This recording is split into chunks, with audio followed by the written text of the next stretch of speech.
হায় হায় এলাকায় কেমনে মুখ দেখাবো। লজ্জায় পড়ে মারিয়াম আলাইহিস সালাম এলাকা থেকে চলে গেলেন। কি অবাক করে কাণ্ড, বাচ্চা ভূমিষ্ঠ হওয়ার জন্য, বড় হওয়ার জন্য 6 মাস 7 মাস লাগে নাই, পেটে বাচ্চা আসার সাথে সাথে বাচ্চাটারে বড় করে দিয়েছে কে?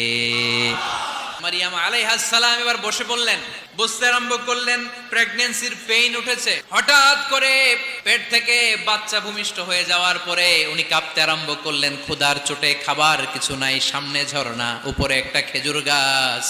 সাইয়েদনা ঈসা আলাইহিস সালামকে কোলে নিয়ে মারিয়াম আলাইহিস সালাম মনে মনে ভাবে, হায় রে, কেউ যদি একটু খেজুর পেড়ে দিত, এই ক্ষুধার মুহূর্তে আমি খেজুর খেয়ে পেটের ক্ষুধা নিবারণ করতাম।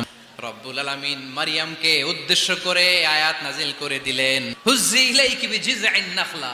এর মানে হচ্ছে মারিয়াম, কেউ পেড়ে দিবে না, একটু কষ্ট করে হাতটা উঁচু করে খেজুরের ডালা ধরে ঝাঁকুনি মারো, টস টসে কাঁচা পাকা খেজুর নিচের দিকে পড়বে, তারপর তুমি তুলে খাবে। সুবহানাল্লাহ।